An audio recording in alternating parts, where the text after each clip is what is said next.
Hi, welcome to SOAR Solutions. This is Mary Meston, and I wanted to invite you to join in this lovely time, this opportunity I have to speak to Denise Duffield Thomas.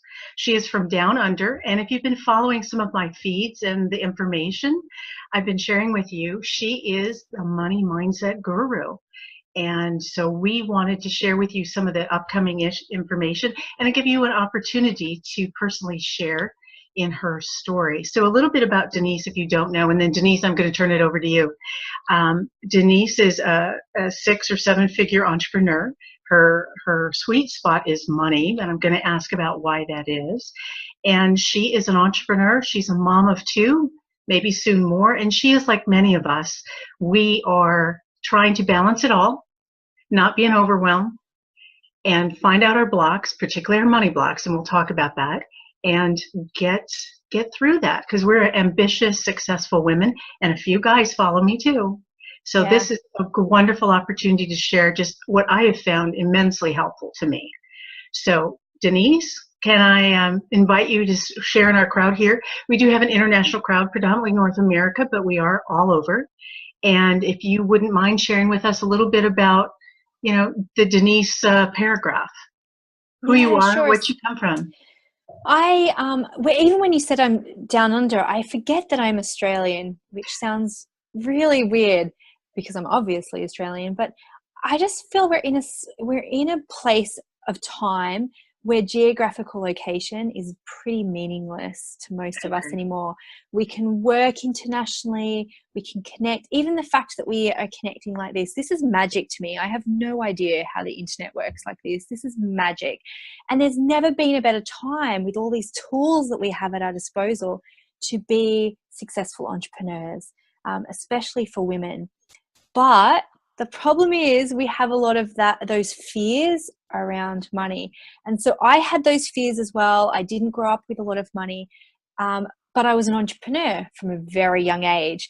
The problem was I could never make money out of any of my business ideas. And it was like you said, we're ambitious, we're intelligent. Why is it so hard to make money for so many women?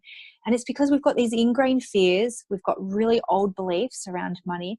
And I think we feel like we have to choose. We feel like we have to choose between living our calling, but being a mom or being a wife. And it feels like if we go there, we'll lose something here. We'll burn out. We'll neglect our children, or bad things will happen to us if we're too successful. And I really see it. Women are thinking it's like this at the moment. Oh my God, I could have one or the other. What the new calling for us is to figure out how we can have both, and not as in have it all and be alpha women like running around like headless chickens, but it's about living our calling but being still ourselves, and being down to earth but being wealthy if we choose to be wealthy, and kind of being able to pick and choose what that means to us.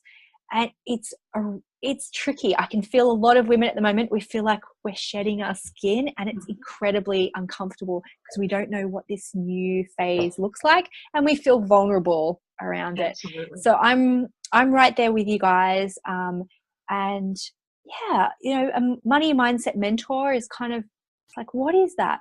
I just help people, and mostly women, change the way they think and feel about money so they can make more, do more, be more, and really shape the planet. That's our calling at the moment. The world's been created largely by rich men, let's face it, and it's up to us now, women, to embrace money, to shape the world how we would like it to be. Absolutely. I knew that a number of the women that I particularly coach right now, we have that challenge with how can I be a mom and be it all, and maybe I shouldn't have it, and am I leaving the home? But I saw a recent blog of yours, and you were just basically, why can't we be rich women and direct and guide the world? Unfortunately, it does take money to have an It impact these does. days. Yep. And so And that's why if we can get this stuff out of our way, we're going to have much more impact. And, hate to say this, women do really run a lot of the world. But yes, exactly. But we don't have the purchasing power to make a lot of the decisions, right? But the thing that's coming that's new is really shaping how you want to live your life as well. And Yes. I'm reminded of a friend of mine, and she has never had a desire to have a massive business in terms of financially. And she said the other day, she goes, I work 10 hours a week. I make good money. You know, Mhm. I have a desire to pay my mortgage off early. And then if I want to go on holidays, then I'll be motivated to, you know, launch a new product. And she's just living this easy, chilled life. She just convinced her husband to go part-time at his job. And Oh I'm my. like, looking at her, I'm like, that is richness. That is this new wealth Yes. economy where you can pick and choose. Now, some of us have higher income desires because we want to, you know, maybe have a fancier house, and that's okay as well. Or maybe we want to donate money to other, you know, to charities. But there's no rule anymore of like, this is what um, rich people look like, or this is what the middle class looks like. It's all different. It's all messed up. You can live in a tiny house and be wealthy. You can live in a mansion and be wealthy. It's totally up to us. And that's why it feels weird, because they're like, oh, has anyone done this before? Oh, maybe I have to be the first person that I know to do it in my way. And it's not just about making tons of money. It's No, about richness in all I love areas of our that. life. I absolutely love that. And that's part of what, when I started to find you, what drew me to you is your idea of a first class life. And it isn't necessarily about how much money, but it's much more about choice and richness. And I too see that with a number of women. I made that choice as well. You know, I could do the 24/7 job and never see my lovely home, which was my closet, because that's all that was. My clothes enjoyed the home. I didn't. And so I made a choice to, you know, to level it down a little bit and do what was meaningful to me and also build a life. So if you could tell us, what are you seeing about what is that richness out there? And Mm. share a little more about how that came to you.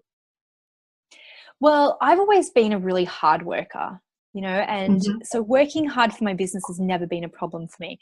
And actually, I went to a goddess retreat recently, and we were all talking about the archetypes, the goddesses that we really resonated with.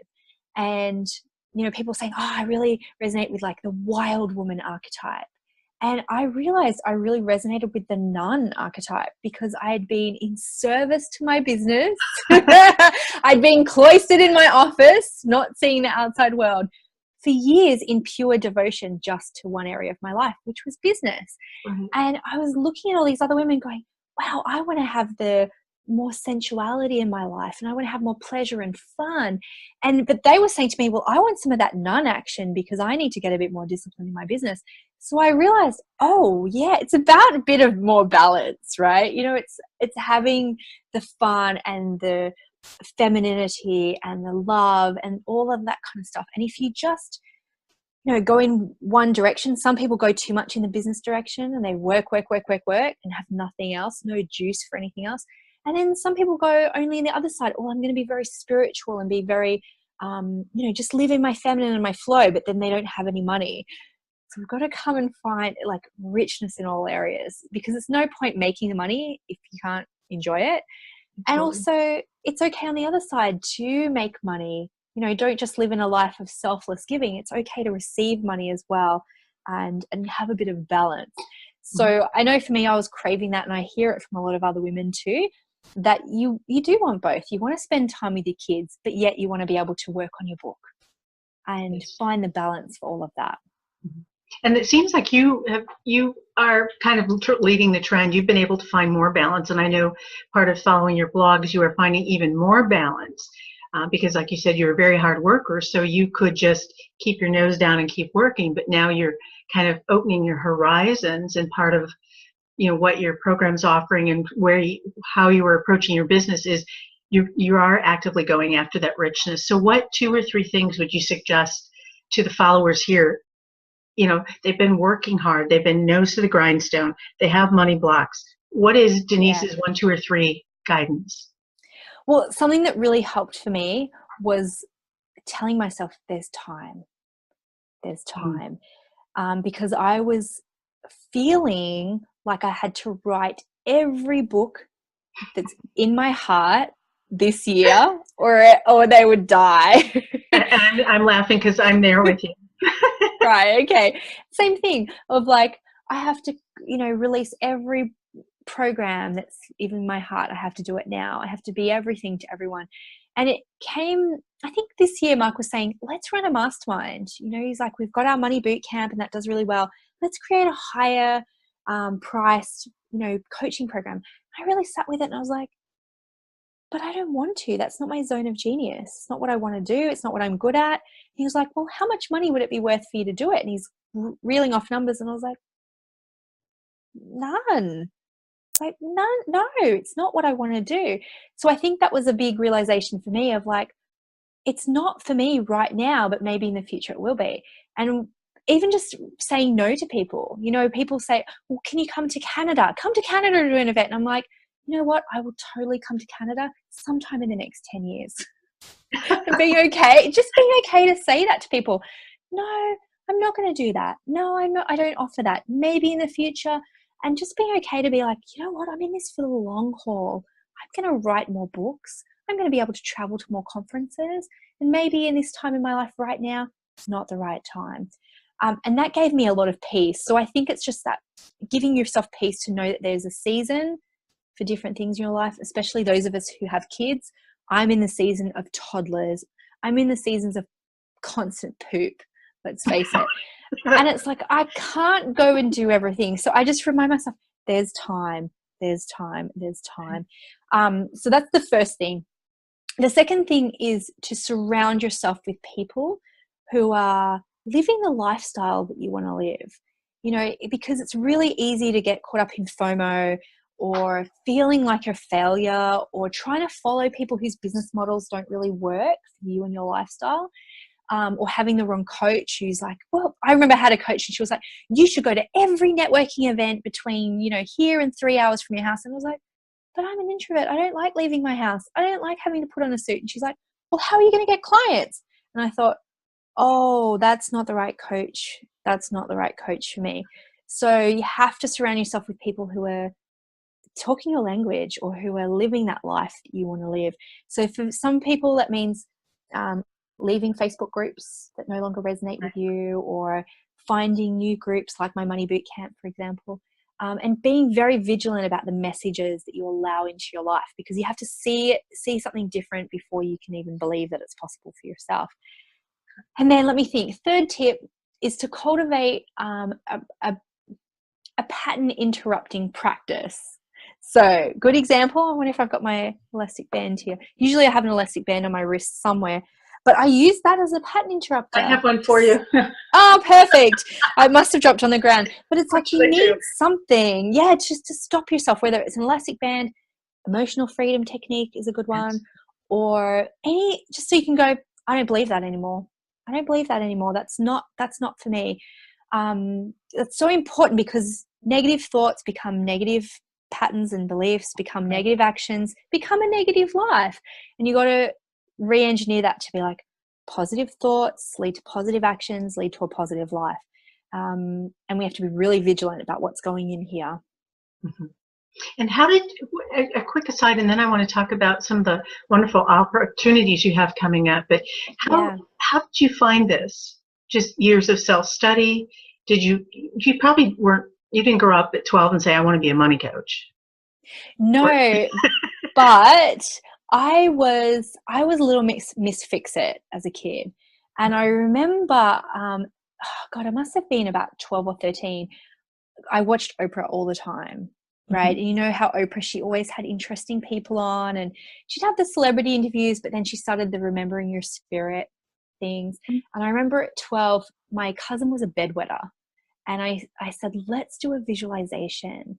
And I don't know where I even got the thought from, but I was like, let's go into your body and let's, tie off that thing. So I was always Little Miss Fix-It for all of my friends. When I was a teenager, I started reading self-help books that I found at the local bookstore. I started learning about journaling, mostly from Oprah again, and gratitude. And then when I was at university, I became a leader in my business chapter, like my business club. So I had to do weekly motivational sessions for my business club people. But you know what? Then in my 20s, I went completely the other way, because I was thinking, that's not a real job. You can't motivate people for a living. That's not even a real thing. Yeah, So really. and so when I hear from people, I don't know what I'm supposed to do, I think go back and look at your childhood, because you were probably doing it naturally before someone told you that it wasn't meant to be, or it wasn't a real job, or you can't make money out of that. Because I could have been a life coach at probably 15, I reckon. If I'd known that that was a real job, I wouldn't have gone into working for accountancy firms, or doing all these different weird jobs that were so not my zone of genius. But I just didn't know. I didn't know you could do that. But I hear people even saying this now of like, well, I love doing this, but nobody would pay for it. Or I love doing this, but I don't feel like I'm qualified enough. I hear this from women all the time. And the truth is, like, I mean, the opportunity there, you can create your own job, you can create your own industry, Absolutely. but you have to believe that it's possible, and you have to believe that you can do it. Right. Yeah, because if you don't think that, you can't even attempt to do it. So that's kind of a great segue into your programs. I have one really great one coming up. I know we just several of the people on that follow me actually did the money archetypes and really loved that. Oh, And so yes. I'm talking with folks about your offering that's coming up. I don't know if we can kind of share that, but it's called Money Boot Camp. And I know I took it, and um, I still redo worksheets all the time. So I love it. So can you give us a clue what's coming up and what people Yes. are going to So, see soon?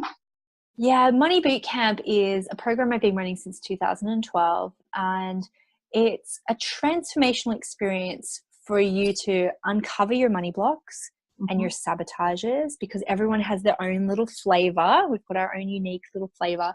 And to work out, what do you do with that information? How do you dance with it? How do you stop those patterns? And then how do you cultivate those new beliefs, new behaviors? So then you can create a really strong foundation for you to create, receive money, and even create wealth. And for some people, create a lot of wealth. And once a year, we do a live round of Money Boot Camp, which means we do extra bonus workshops. We come together for accountability, and you work with other women on this work, and you realize that you're not alone. You realize that everyone has money blocks, Yeah. and they're nothing to be ashamed of. It's just something that we have to learn to deal with and work with. So I know, Mary, you have probably got a special link for everyone to go check Mm-hmm. out. We also have a free introductory workshop as part of that about reclaiming your money power. And that's really a great first step if you don't know any of my work, or you're not sure if you have money blocks. That's a really great first step to do that. And I'm sure Mary's got a special link for that I workshop. do. I do. Wherever you Yeah. guys see this video, I'm going to have a link below, so it'll be there for you. Yes, exactly. And then we'd love you to come and join the Money Boot Camp. And some people have said to me, actually, someone joined this week, and she said, I first found out about this 4 years ago, and I kicked myself every year that I didn't join. And I'm like, well, better now than never, right? But I hear this Absolutely. from people. They go, well, maybe I'll do that in the future, or maybe I'll do it next year, or maybe it's just not the right time. Maybe I'm doing another course. And it's like, you know what? It is the time. It is the time for us to come together, deal with our money stuff, because women are being called to step up. And Absolutely. to really, like, when you say purchasing power, sometimes it's seen as like an economic term, but we need to up our purchasing power in the world right now and to That's how we make can. friends with money. That's how we can Yeah, have that influence that we desire and we seek, rather than maybe watching the news or watching world events and complaining. Let's take some action so we can actually impact it. Yes. So I will, absolutely. wherever this is shared, be it on my email streams or my social media, we will have a link so you can get into this wonderful introduction to Denise, so you can understand and know her more and love her like I do. It's done wonders for me and a number of my clients, because as I'm learning, I can't help but share. And hopefully we'll see a lot of you in the boot camp. So any parting comments, something I didn't ask you would love to share with the group? I think the thing that's really coming up for all of us at the moment is it's our time. And I say this, I've been saying it for years, it's our time, but now more than ever, it's our time. And we're really receiving this calling to step up and to make friends with money. Every day I ask myself, why not me? and every time you think my voice is too small, or there's someone else doing it better, or it's not my time, I just ask myself, why me? And why not me? And Mhm. that's something I want all of us to do. Why not you? It's totally your time, and it's your time now. So come and join us. We would be absolutely thrilled to serve you and to help you get to this next level in your life. Oh, awesome. Thank you so much, Denise. I'm so eager to see everyone in boot camp and see you guys there in boot camp again. Like we mentioned, I will be sharing those links so you can actually join us in either that pre-seminar or actually in boot camp. It's coming up very shortly. And again, thank you so much, Denise. Thank you for Thank you, sharing your wisdom, Mary. your expertise, and I wish you a great day. Thank you. See you next time. See everyone in boot camp.